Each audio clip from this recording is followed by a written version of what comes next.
everybody, welcome back to my studio. This is Emma on a beautiful spring day. We've had a very wild and stormy weekend. I don't know whether it was anything to do with the moon, but it was a super moon, I believe, and I think there was some funny things going on because I felt very strange over the weekend. I'm not heavily into astrology, but there was definitely something going on, and the weather was just epic. We just had stormy weather all weekend, and it was just especially on Sunday, it was quite strange, and I couldn't quite get a handle on anything. So I'm very glad that things have calmed down. The spring flowers are coming out, and my head is just full of daffodils, as you know from last week if you watched my video. This week we're going to be looking at progressing the piece that I started last week, and perhaps seeing where we're going to take it next. You started off, if you didn't see my video last week, I started off with a big lovely box of green fabrics, and I just cut it up into them, made them into strips, and then embellished them using my embellishing machine, which again, if you don't know what one of those is, it's a needle felting machine. I have mine's a baby lock with 12 needles, and it does a fantastic job pushing fabrics through into each other, and that creates a surface for me to do free machine embroidery onto, and it's a really wonderful thing. Now I'm just thinking about what I need to tell you this week is, if anybody's interested, I am doing a free talk on how I do my YouTube channel, how I go about filming and things. I will put a link down below if anybody's interested, if anybody's wanting to set up a YouTube channel. It's just a little some hints and tips on how I do it, and a bit of work behind the scenes, if you like. It's not a specific how to set it up, manually on the computer or anything, but it's just like what my experience has been and how I go about doing it. So if anybody's interested, it's a free talk. It's run by Eventbrite through my local artistic network, but Eventbrite are hosting it, and I'll be doing a Zoom talk with some videos on, I think it's Thursday lunchtime, 12:30 till 1:30. That's in the UK time. I don't know what that is wherever you are, but I just thought I'd mention that just in case anybody's interested. And the main thing to do today is to get on with my green piece, my green sample, and show you where we've got up to. I'm going to just lean across here because I've been working on it this morning. That's roughly where we're at. And I will go into detail about how I've done this so far, and then next week hopefully we're going to get into some yellow and some daffodils. I don't think we'll get into that today because this is a slow process. I don't know about you, but I don't rush anything these days. I like things to go slowly and to take their time, because this is a creative process. I'm not just doing this to put onto a YouTube channel, guys, okay? This is me working in my studio. Yes, I want to show you some stuff, obviously, but I never quite know what I'm going to do. But I come down here, I get a box of fabric out, and I start playing with the fabrics, and something starts to emerge. I definitely had a feeling that I wanted to do something springish, and daffodils were in my head very much because the yellow is out. The village is full of yellow flowers at the moment. And it's a good way of demonstrating things. But this is me doing my process in my studio, in sort of real time for you to, and I just like to show it and share it, and that's really great. So I will move on to this next. We'll do some stitching and showing and telling. The other thing I was going to say was thank you so much for being here. Thank you for subscribing. Thank you for all your lovely comments and your questions. It's really nice just sharing stuff with people all around the world. New Zealand last week, I was talking to somebody in New Zealand, and it's just great. I think it's just such a lovely thing to do, to be sharing textiles and fabrics, and it just makes me happy. So thank you very much for being here and sharing this journey with me. We'll see where it takes us, as I always say. So let's move on, let's get the sewing done, let's get progressing this little piece, and I'll show you where I've got up to. So I've created my piece of fabric here using my embellisher, which I did in my last video. If you haven't watched it, go and have a look and you'll see exactly how I put this piece of fabric together with all these different strips of fabrics on, mixed and matched to make a nice green background. I've got a nice mid-green, light green really, a light green thread in my needle. I'm all set up for free machine embroidery, and if you haven't done this before, you need a darning foot or embroidery foot on your machine, which allows the fabric to move underneath when you're stitching. I've lowered my feed dog teeth and my stitch length is on 0. I also lower my top tension on the machine just to be on the safe side, but obviously your machine might not want you to do that. So I'm just going to basically do some simple stitching up and down these lines. I might mix the colours up a bit, and then I'm going to put some stalks on. So I'll do a little bit of free machine embroidery.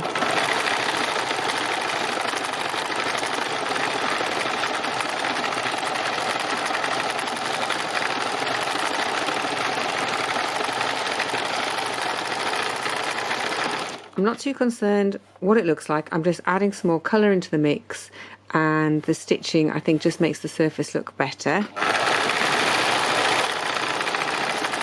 I'm trying to keep this sense of verticalness so that when I put the stalks on for the daffodils, you'll feel like everything's going in the right direction, and it's as though you've got layers of leaves and grass all mixed up together and a nice green background, and then we can put some daffodil heads onto it. So I'll finish off sewing this. I might mix and match my colours a little bit. But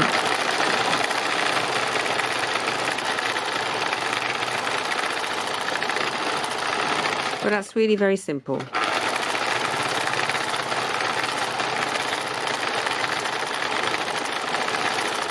I think the next bit I'll show you, I will put the stalks on, and I'll show you me doing that, okay? So I just thought I'd show you my other pincushion today. I thought we'd have a change of pincushions. I do like to have lots of pincushions around the place. I don't know about you, but I find it very helpful because I do lose them. So last week I was using this one, which is a pinky red version, and today I thought I'm going to have a matching pincushion. How exciting is that, eh? So down here I have stitched the background down roughly. I'm not too worried about what it looks like because I'm just stitching it down to hold it in place. And as you add more and more things on here, more and more layers of things, it just becomes a whole thing. So each little detailed bit doesn't really matter. It's the whole thing when you get it finished is what matters.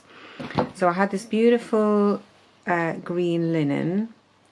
It was a skirt. You can see the seam there. It was a beautiful green linen skirt, and I have cut it up with great callousness and my scissors, and I've just cut some strips from it, which I've now put on here, and I'm just pinning those on very, very simply.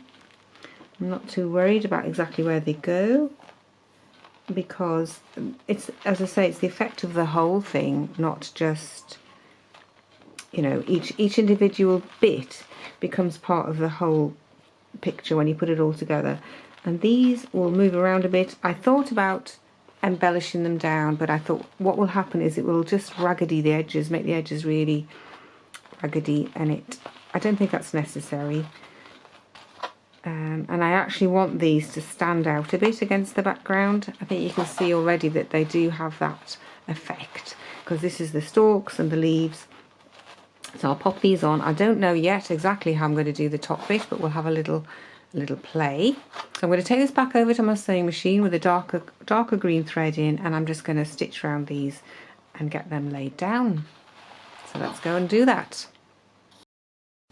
Okay, so I'm set it with my sewing machine again for the free machine embroidery, and I have got this, I don't think you can see that, it looks a bit grey there, but it's actually a nice olive green thread, which is what I'm going to put onto my top thread my machine up with the needle and everything. So I shall do that. It's just, it's always a bit of a fiddle, isn't it, getting it all threaded up. Get that through the needle. That would be nice. Oh, nearly.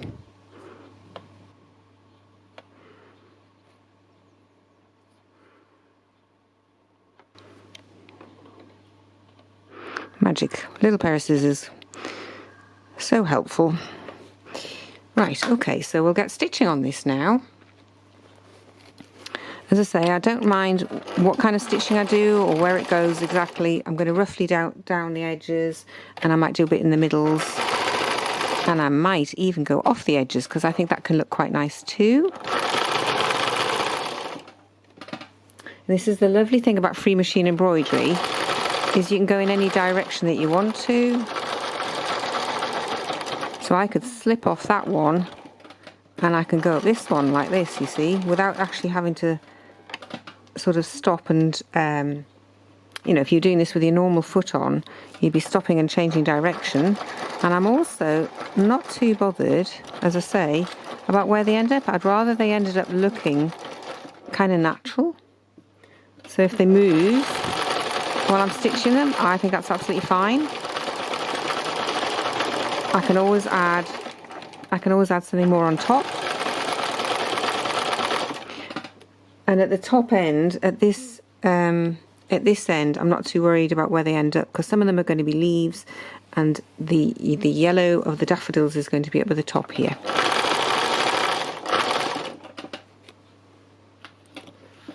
A little bit of something there.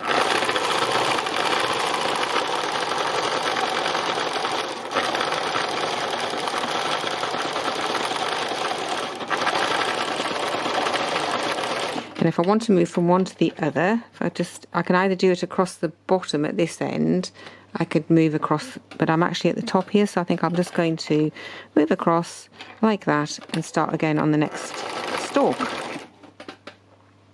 Take the pins out.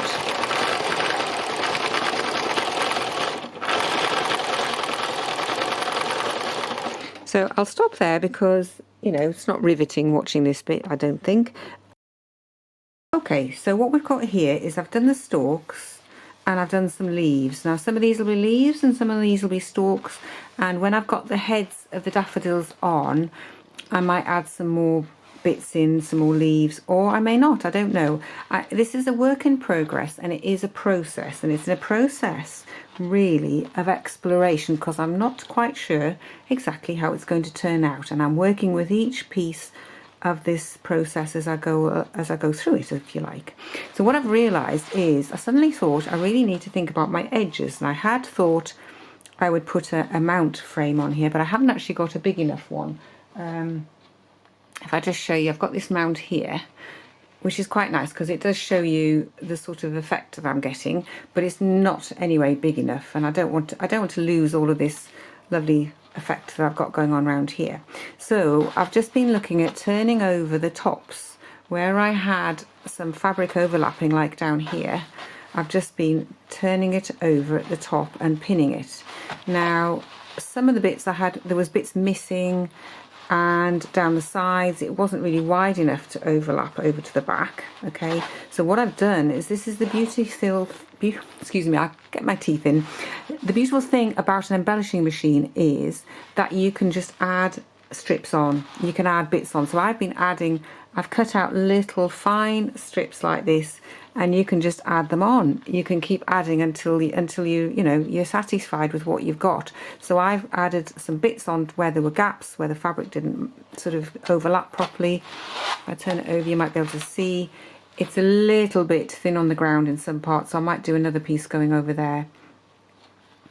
I actually trimmed it off thinking I was going to just have a raggy edge, and then I changed my mind, and I thought, no, actually I'm going to turn it over to the back like this. And I thought also it's a useful thing to show people how you go about thinking about your edges. If you're not going to mount it, what do you do with your edges?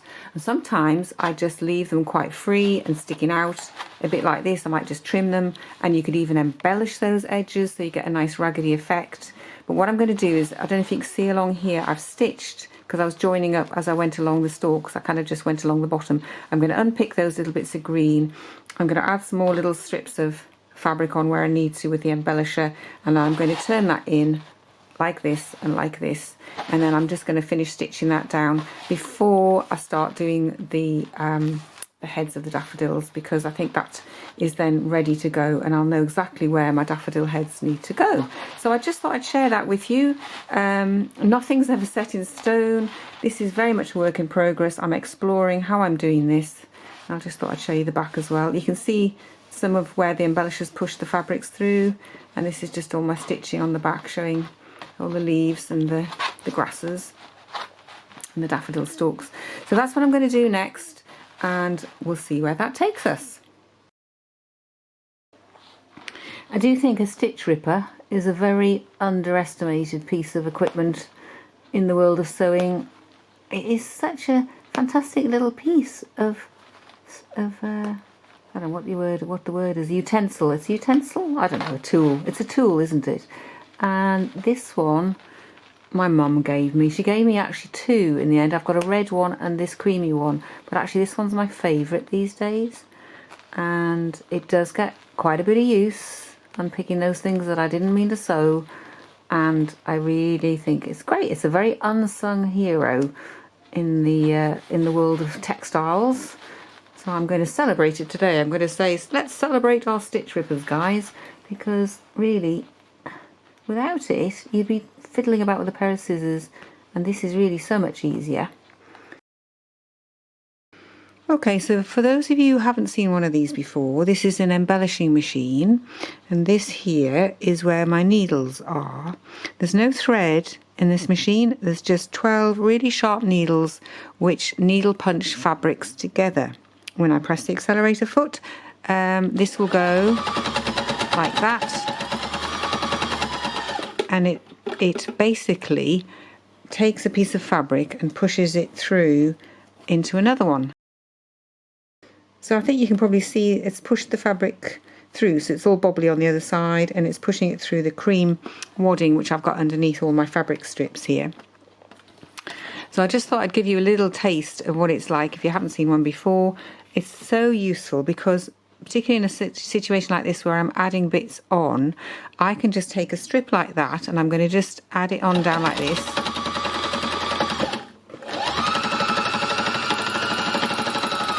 And if I don't like where it is, or I don't like the colour of it, I can actually just peel that off and start again with another piece or something like that, you know. It's an incredibly flexible machine, and it lets you be flexible with what you do. It creates delicious surfaces. That's my best description for you. I just absolutely love it. It just has transformed how I do a lot of my work now. And it's just brilliant. It's brilliant at blending colours, and then you can add your free machine embroidery on top. And as I say, it's very flexible because you can put pieces of fabric on and you can take pieces of fabric off if you don't like where you've put them. So I'm going to finish this bit off and I'm going to turn the edges under and I'm going to just stitch it all together and get it ready for the next stage.